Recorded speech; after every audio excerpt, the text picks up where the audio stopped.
100 days, congressional Democrats tried to block all funding for the Department of Homeland Security in a reprehensible attempt to throw open the borders of the United States of America.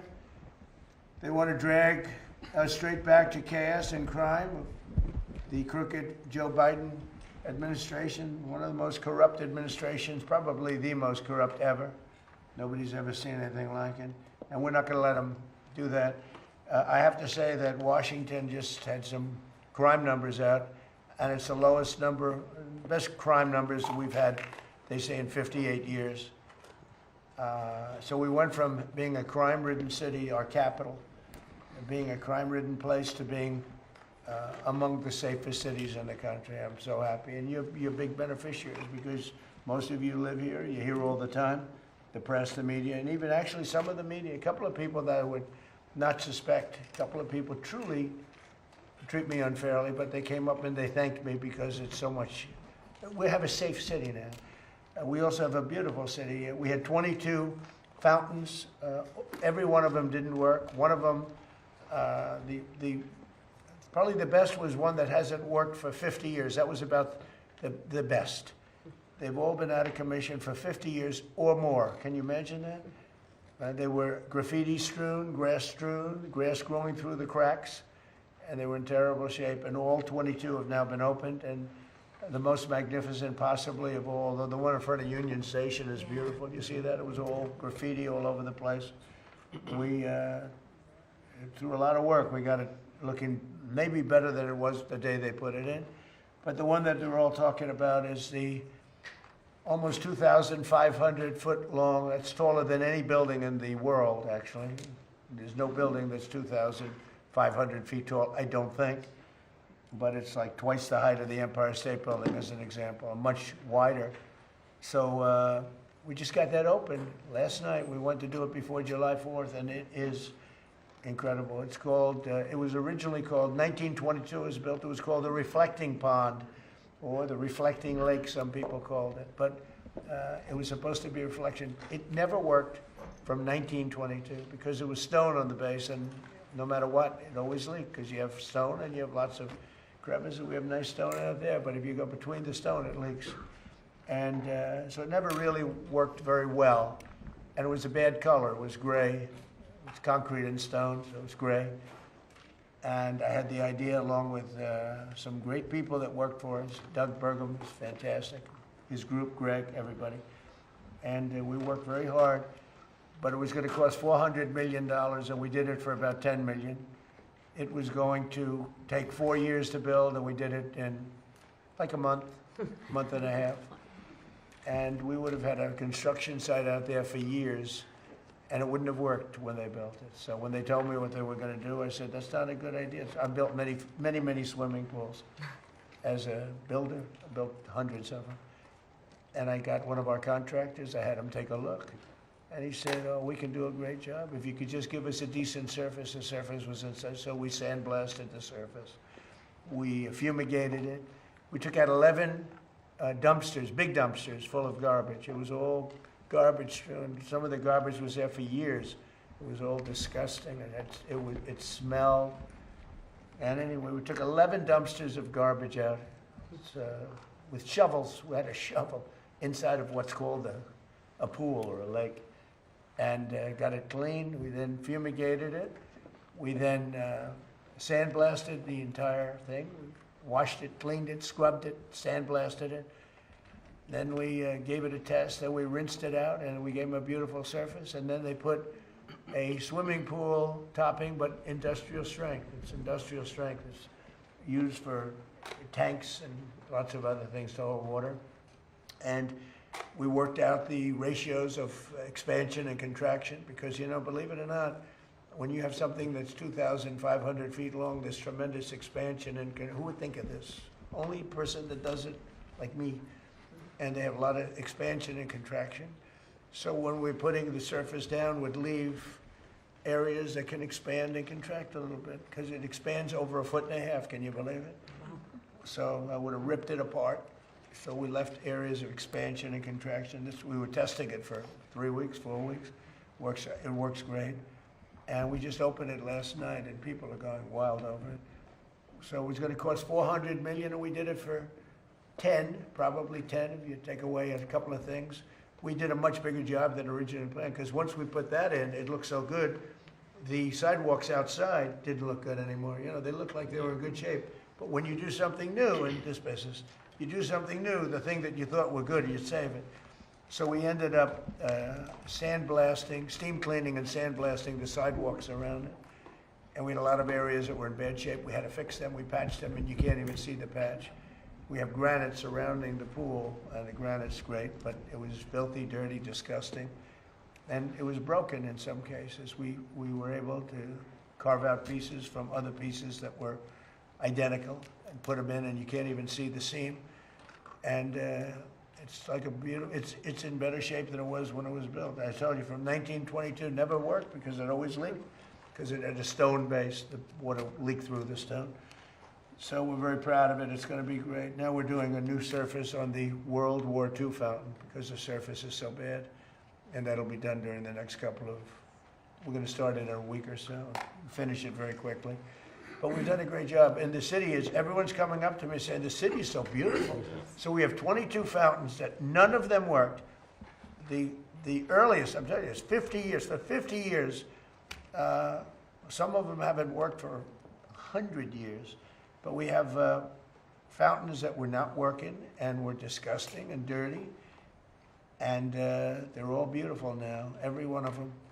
We also took care of a lot of the monuments, not fountains, but monuments, and they're all in good shape. Some of them are being finished up now, and it's incredible. And my goal was to get it all done, along with Interior and others that worked with us, to get it done before the July 4th date. July 4th was a very important date, so that was the date we looked at, and we did a hell of a job. But everybody's looking at that reflecting pool. They can't believe it. Reflects. We used a dark blue. It's called American flag blue. I wanted to go light, but they said, sir, light doesn't reflect. And light shows leaves and garbage, if garbage. One man said, sir, when you leave, it'll be strewn with garbage again. And you don't want that. See, when I'm here, it'll be perfect. But when I leave, I said, you're right about that. You're probably right, depending on who's president or who's running it. But it's really beautiful. It's something for you to see. It's incredible. It's the longest pool in the world by 3 or 4 times. It's really pretty amazing. That's where Martin Luther King made his great speech. And they say he had 1 million people. And I made a speech there for July 4th a few years ago. And they said, and I was packed. And they said I had 25,000 people. They said he had 1 million. But when you look at the picture, I said, well, wait, the people were even tighter at mine. I had more people than him, but they said I had 25,000 and he had 1 million. But I'm not going to argue with Martin Luther King because I like that. But the Secure America Act provides $38 billion to ICE, $26 billion to Border Patrol to ensure these critical law enforcement agencies have the necessary resources to do their jobs, protecting our borders and getting criminal aliens out of the country. And starting on day 1 of my administration, we took the most dangerous, unsafe, violent, and open border people out of this country. We got them out. I'll give you an example. In Washington, over 5, I don't even know if you know this, it's not just policing. You have criminals, you have career criminals. There's nothing you can do to make them nice. They're tough people, they're bad people.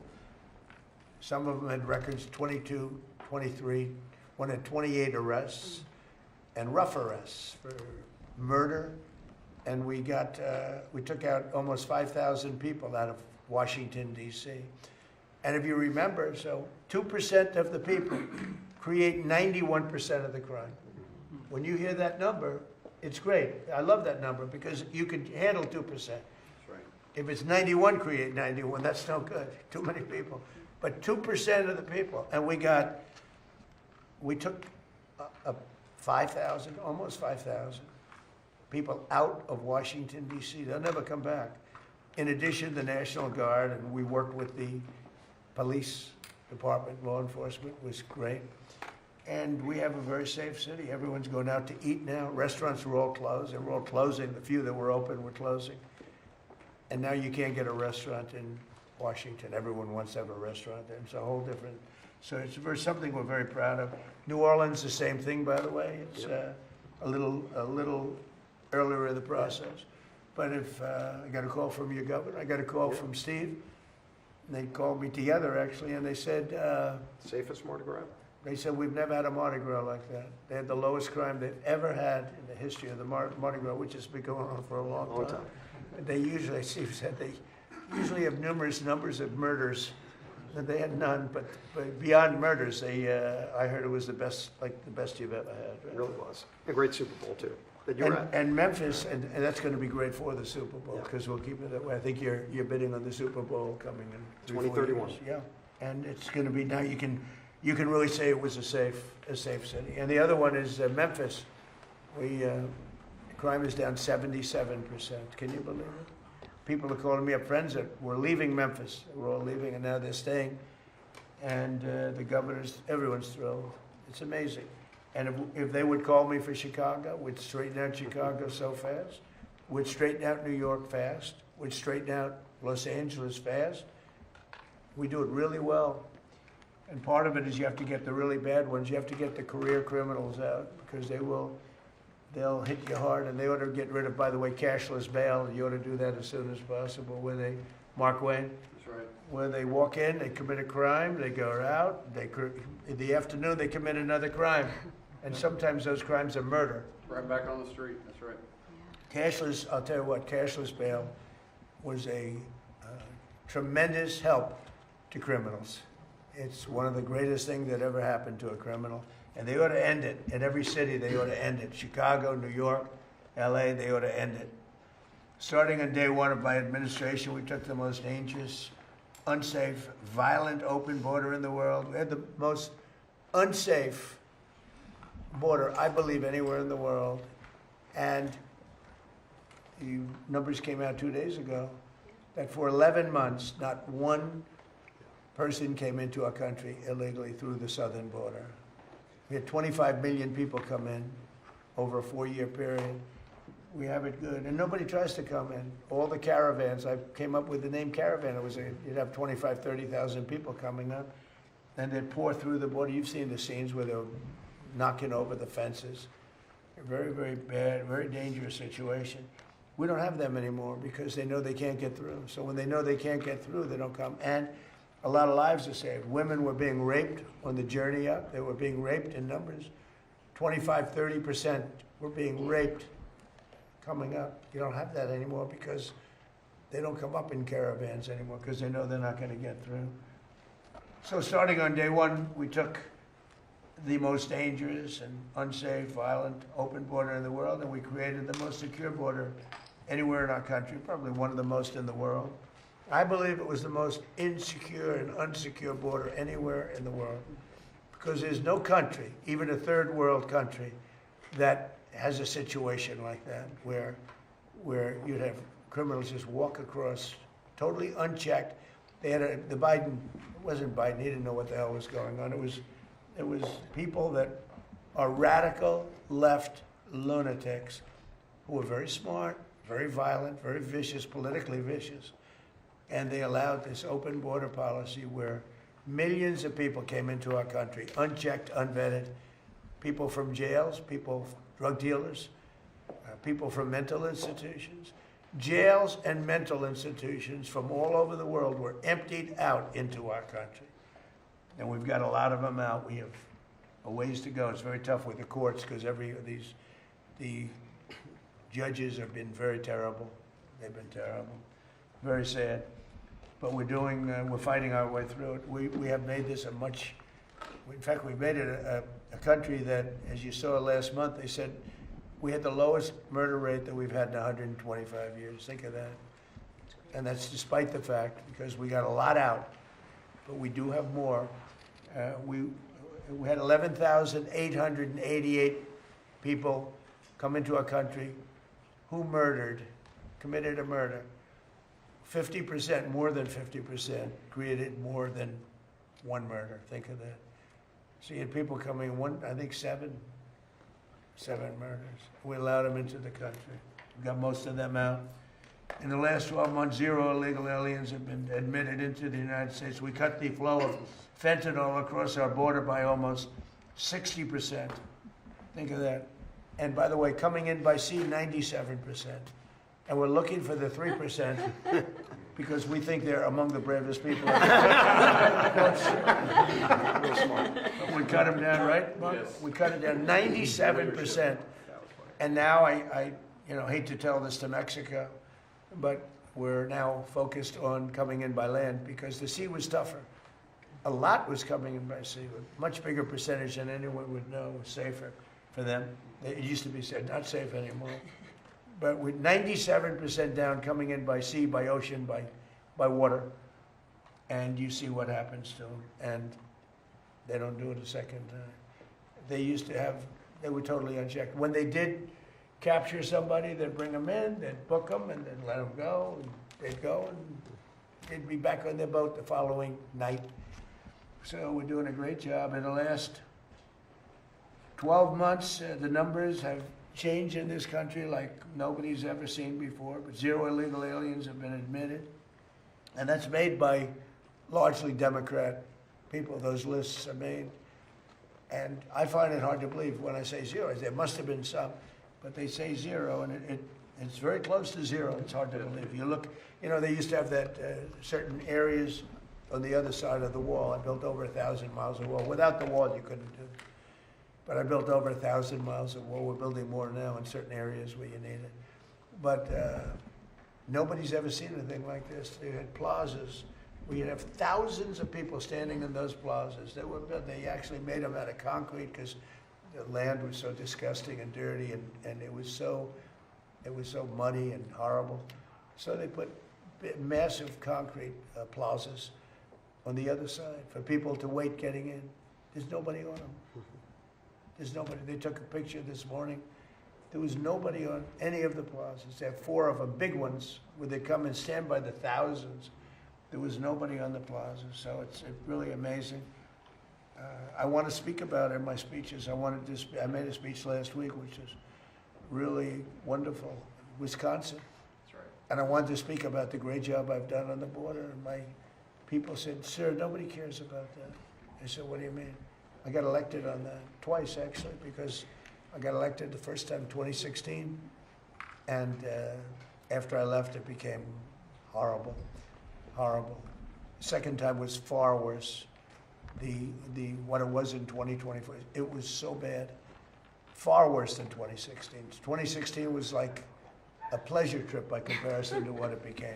It became worst in the history of the world. I don't think there's ever been a border where 25 million people came across, all unchecked and unvetted. You can never let that happen.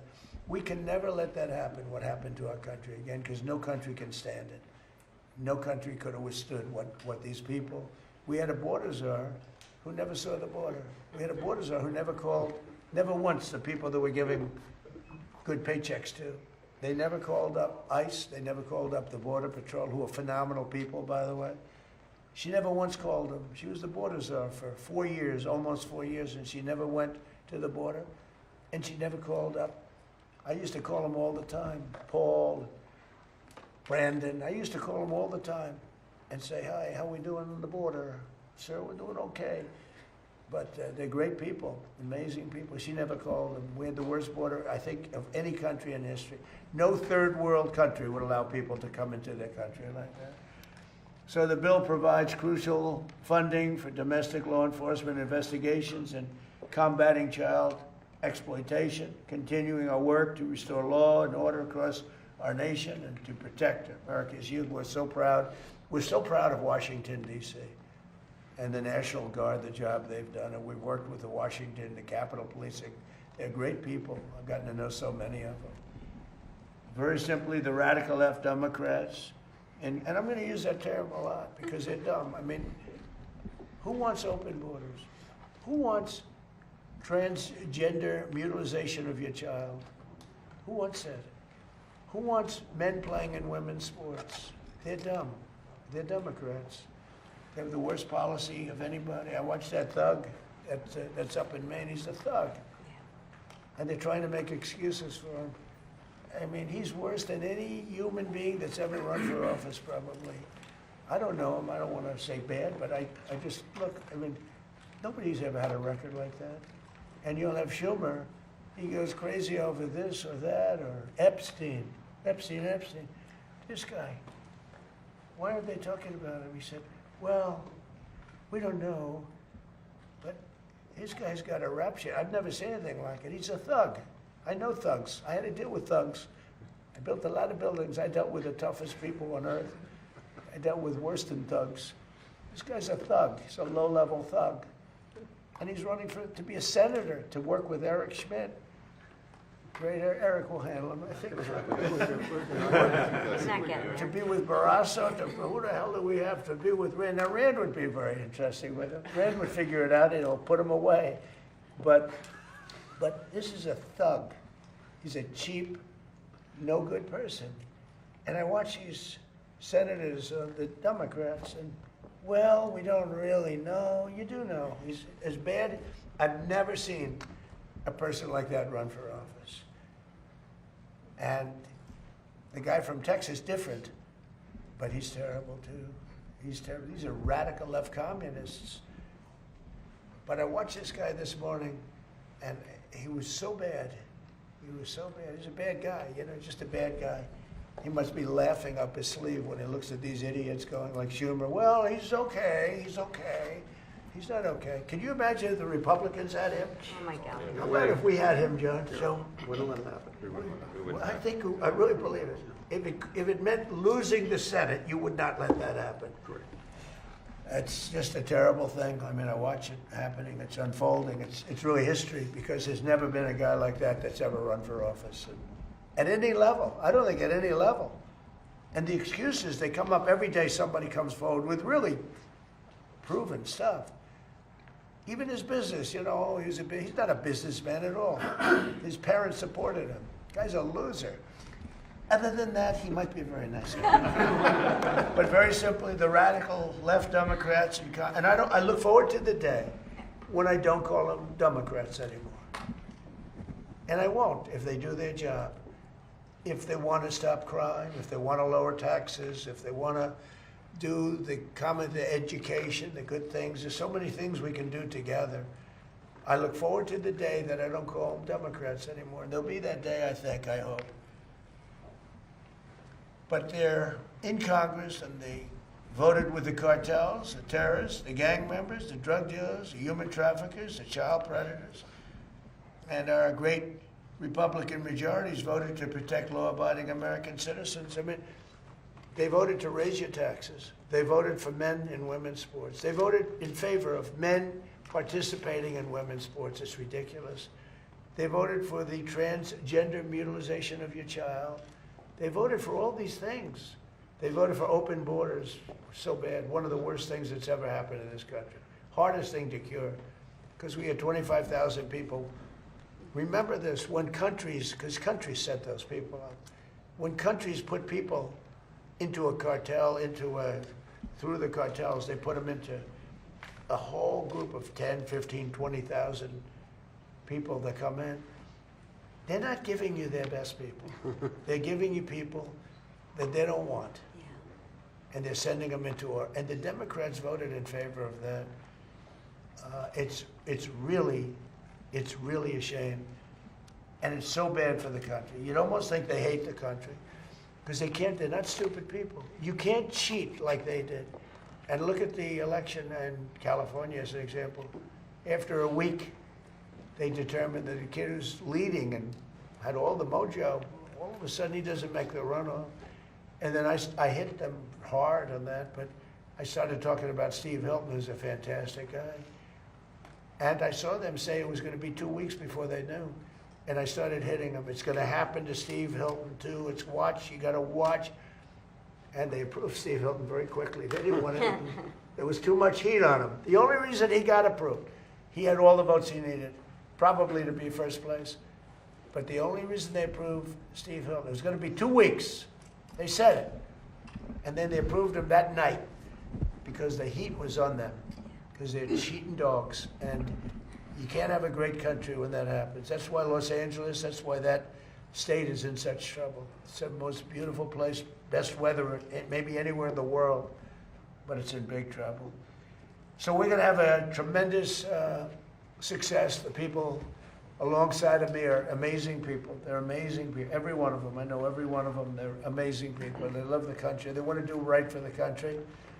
And if you have any questions, please, let's go. Mr. President, on Iran, you posted this morning about Iran. You said that they've taken too long to get to a deal. I want to make sure I quote you correctly. You said that now they will have to pay the price. Yeah. What did you mean by that specifically? Well, we're going to be attacking them, and attacking them very hard. Resuming bombing? Yeah, well, we are. Based on the helicopter, I guess we have the right to do that. You know, they shot down a very incredible, actually an incredible machine. And at first they said they didn't do it, then they admitted they did it. It's sort of easy because we have the bomb. We actually have the bomb. Got very lucky that bomb didn't explode. That bomb was lodged in the helicopter. It didn't explode. It was on fire, but it didn't explode. Those two guys, they knew how to fly, but they got very lucky. And then we had the unmanned boat going very, very fast at speeds that you wouldn't want to go. That's why it's unmanned, I guess, because nobody can go in that. But they rescued, so both people are, fortunately, the pilots are okay. Now, look, I've been working with Iran for a number of months, and they should sign their deal. It's a good deal. It doesn't give them the right to have a nuclear weapon. In fact, it totally prohibits them from ever having a nuclear weapon. And it was just tap, tap, tap. I don't know what they're doing. So they then shot at our helicopter. Very expensive helicopter, by the way, but much more importantly, the two men, fortunately, they're okay. But an amazing rescue. If you ever get a clip, you won't believe the rescue, how cool it was. The equipment we have. Look, we have the strongest military in the world. And I gave them a break at the request of Pakistan. The Field Marshal and the Prime Minister of Pakistan are great. We stopped them from going to war with India. You would have had a nuclear war if it wasn't for me. But they became friendly to me, very friendly, and they're close to Iran, and they worked, and they still are working on trying them to do what's right. But we want a deal that's meaningful. We want a deal that works. We don't want to just have a Barack Hussein Obama deal, JCPOA, the worst deal. That was a path to a nuclear. It's the exact opposite. You know, I like on television, they say, oh, they should have kept that deal. First of all, it was over. It was a short-term deal. But that deal was a path to a nuclear weapon. This is a path against a nuclear. You can't have a nuclear weapon. His was a path to a nuclear weapon. They were developing, during his administration, nuclear weapon. If they had a nuclear weapon, there'd be no Israel, there'd be no Middle East, and they would have absolutely shot at us. So we'll see what happens. But we hit them hard yesterday, and we're going to hit them again hard today, in case you miss it, in case you don't turn on your television set. And we'll see what happens with the deal. We were really close to a deal, but they keep tapping us along. They keep playing us for suckers because, you know what? They dealt with some very stupid presidents. I have to say that. I'm embarrassed to say it. Some very stupid people were sitting here. Yeah. Mr. President, you mentioned the Senate race in Maine. Are you all in supporting Susan Collins? Does she have your full support and endorsement in her Senate She does re-election? because she's a sane woman. She's not my best friend at all. These guys are. I get along well, but I have some. But she's a sane person. And she's a person that never missed a vote in many years. I mean, she's like had 10,000 votes. She had 10,000 votes. She never missed a vote. Unfortunately, because sometimes she voted against me. You know, look, she's a sane woman, and she's a respected person. Maybe a little different ideology than me, but this guy is a thug. He's a fake thug. He's a phony.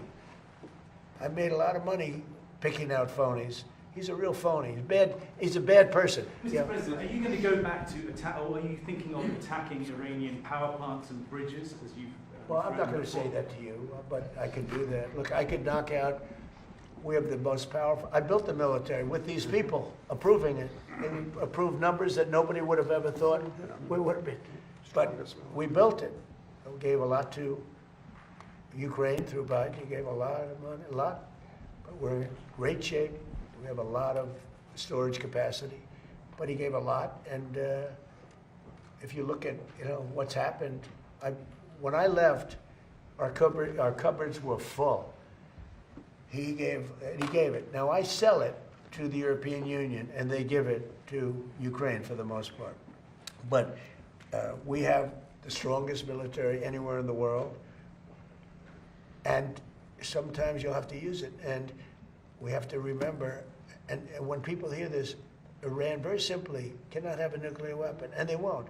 And they've agreed to that. All they have to do is they have to start signing a paper. It's fully negotiated. We have a fully negotiated, but they're tapping and tapping. And I say, all right, let's give them a couple of more days. They're tapping because it's a meaningful paper. They know when they sign that paper, it's meaningful. The Obama deal, JCPOA, one of the worst, one of the dumbest documents I've ever seen. Yeah, please. Go ahead. Mr. President, when are you meeting with tech executives about the government taking a stake in AI companies, and what could this partnership look like? About AI? Yes, sir. Well, I can say this. We're having a meeting with them. It's an amazing industry. It's bigger than any industry anyone's ever seen. We are leading China by a lot. And, whoever leads that is going to really lead the world to a large extent. That's how big it is. And I'm going to have meetings with the top 12 or 15 executives very shortly. And we're talking about giving back something to the public. And if we do that, the public will become very rich, the people in our country, because that's the kind of money we're talking about. And I think they'll do that, and I think it'll make it very popular. What would you like to Thank you, President. I have two questions. First of all, Turkish President Erdogan keeps threatening Israel. Do you think there is a chance of a conflict between Israel and Turkey, and will you sell F-35 to Well, as you know, he's a very good friend of mine. And we've worked very well together. I like him a lot. I'm not supposed to say that because the press will say, oh, he likes Erdogan. No, he's a hell of a leader and a strong person, very strong person. I haven't heard that at all. If I did, I'd call him, and I think I'd make sure that things were fine. I don't think that will happen with Turkey, not as long as I'm president, because he respects me and I respect him. But beyond that, we have a good friendship. So, we'll see. And my second question, that's my second question. Beside peace in the Middle East, what do you wish yourself for your birthday? For my birthday. Well, I'll go a step bigger. Peace for the world, okay? Peace for the world. Middle East, yes. Peace for the whole world. Yeah. Mr. President, there is a New Jersey Democratic congressional nominee over in the 12th district. His name is Adam Homily. He has a connection to the blind sheikh. Yeah. And I was wondering if you could get your thoughts I think it's on that. terrible. Okay? That's who they are. I think it's terrible. I've seen it. I mean, he was more, now he's trying to sort of say, yeah, I sort of knew him. He didn't know him. They were very good friends. And you look at you go back and look at what happened during that period of time. He was a witness at the trial for him. He was a positive witness for him. He said the most glowing things. The guy knocked down the World Trade Center, admitted that he knocked down the World Trade Center. I think it's another one, if you look. I actually think the one in Maine is worse, because he's just an outright pig. He's like a pig. I watched him a couple of times. He's like a pig. That's what he reminds me of. I come up with good names for people. I don't want to stick him with that one, although I think pigs would be very upset about it. Go ahead. Mr. President, July 1st is coming fast. How confident are you that you'll be able to renew the USMCA, and what more do you expect from Canada at this point? Well, I'm not looking to renew it. I don't, I made the deal, and the primary reason I made the deal is that NAFTA was the worst trade deal I've ever seen. Yeah. And I made it better, but I had the right to terminate. And, with NAFTA, we didn't have the right to terminate. I had to get these senators to approve that deal. That was a tough thing, congressmen too. NAFTA had no termination. So, I've never said this before, but I'll tell you what my thinking was. NAFTA was a disaster for our country. The worst trade deal ever made, by far. They had typos in, okay? And they were supposed to correct them. And they never corrected them when they were signed. They knew there were typos. And there's a process for that. You state your claim and, you get a change. They had typos on percentages. Or maybe somebody wrote, and that was for years. They never ran, they had horrible, all against us. So it probably wasn't typos. NAFTA was the worst trade deal we ever had. USMCA did one thing that I loved. After 6 years, it comes up for renewal. I don't know that I'm going to renew it because, to be honest with you, the United States does much better. Hey, we don't need anything that Canada has. We don't need anything that Mexico has, but they need everything that we have. And they have to treat us better. You know, with Mexico and Canada, we have trade deficits. We should have surpluses with them. We don't need their cars. We don't need their lumber. We don't need their energy. We don't need anything that they have. So the primary thing that I got, it was a much better deal than NAFTA. Much, much better. It was sort of a good deal, but it was a great deal for one reason. It gave the right to terminate, and who would have thought that I was, you know, they just didn't want to have it during the 4-year period when I was president. So now it made it so that I wouldn't be president, and because they rigged the election, the second election, as you probably hear and probably know, most of you know that happened, and now it's been proven, and it will be proven as time goes by even more so. We have things that you won't believe. When we release the full files, you're not going to believe how crooked the second 2020 election was. But who would have thought that it comes due in my term? I mean, this was, thank you very much.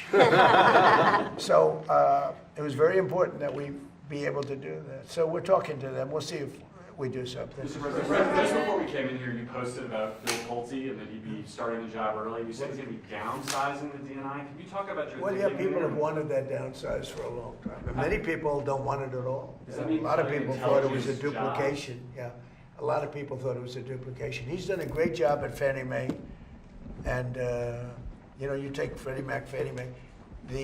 The value of that has increased so much since I've been in charge. You know, I had the right to sell that, and in my first term, a group came to see me, wanting to buy it. And they offered me exactly 10% of what it's worth today. And I didn't want to do it because I didn't want to look foolish when they flipped it a year later for hundreds of billions of dollars more. So I kept it. And I put him in charge as soon as I got here. And he's done an amazing job. Could be worth $1 trillion. That's a pretty different portfolio, though. Well, it is, I know. But, you know, smart people are smart people.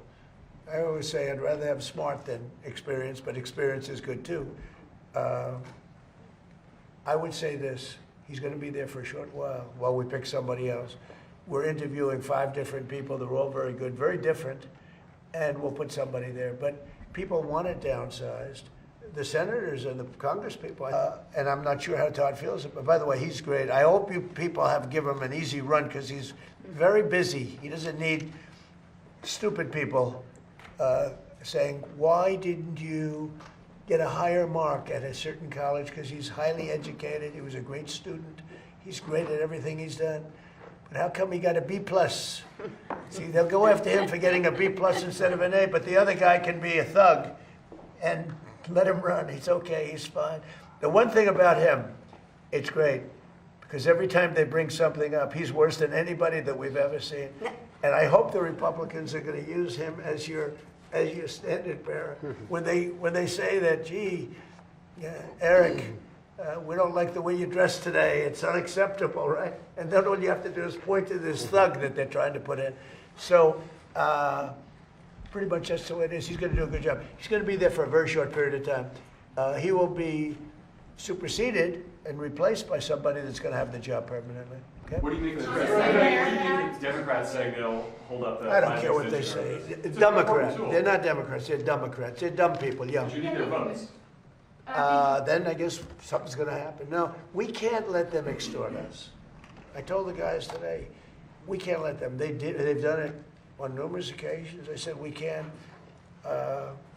What we're signing today has been amazing, but they tried to extort us, and eventually, and they were losing tremendous support because they're extorting on law and order, and they can't win on law and order. People want law and order. They don't want crime. And that's essentially what they were doing. And ultimately, they could not take the heat. But we can't let them extort. Mr. President, it starts tomorrow. And What starts? The World Cup. Yeah. Soccer World Cup, football World Cup. Most successful World Cup they've ever had. Exactly. They've never sold tickets at that level. They've never sold that many tickets so quickly. It's amazing because you don't think of soccer. We use the word football, soccer, right? But you don't think of soccer in this country. It's the most successful. I spoke to Johnny this morning. He's fantastic, and he's the boss.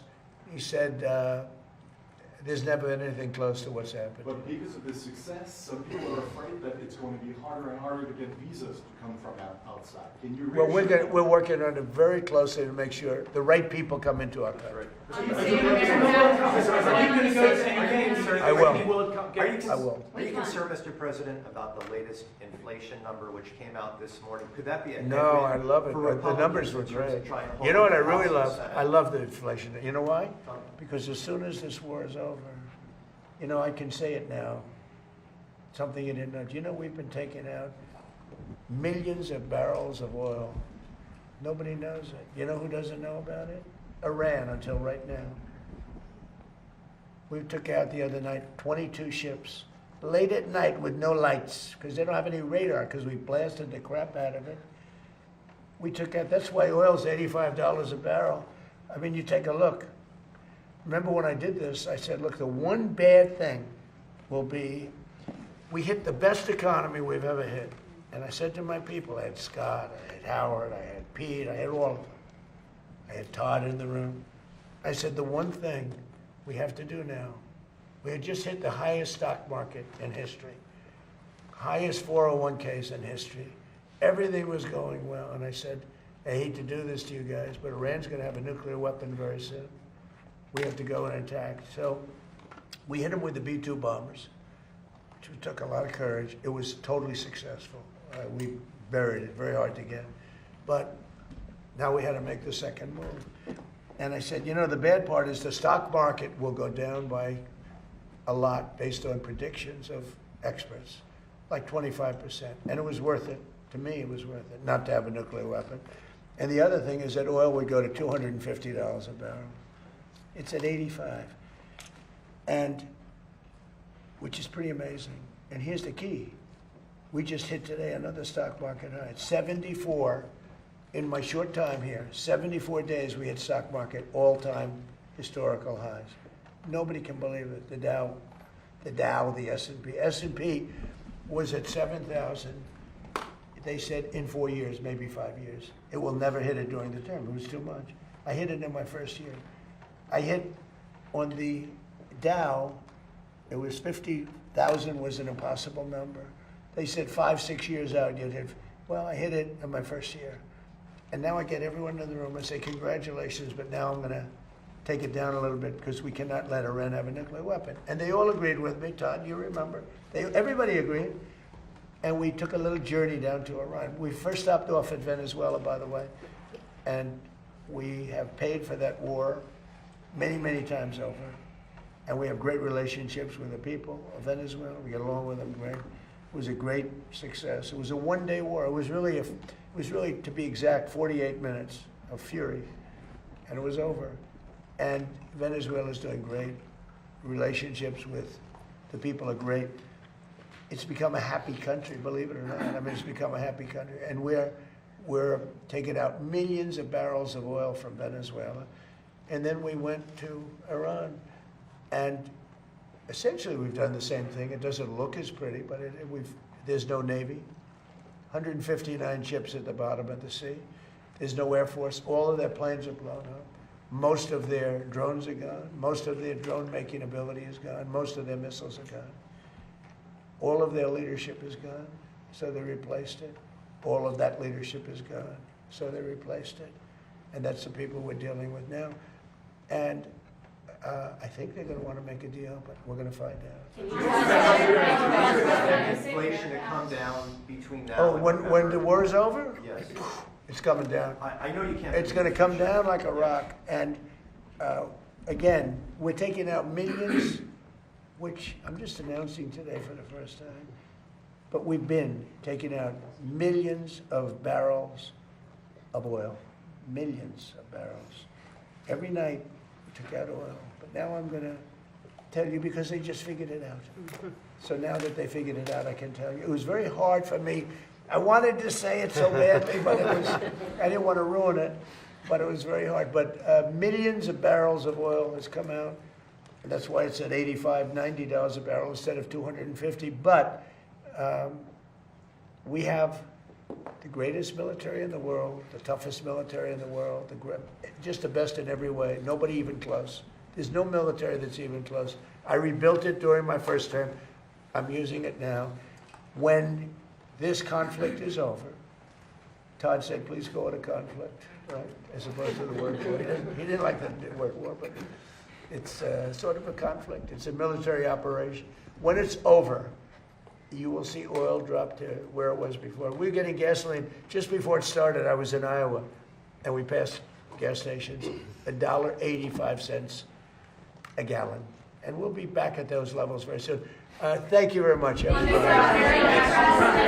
Thank you, press. Thank you, guys. Thank you, guys. Thank you, guys. Thank you. Thank you all. Thank you. Joe was trying to sign. Wait, you guys. You're the only one. Yeah.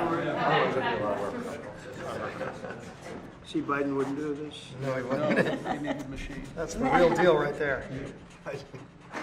Okay. Beautiful.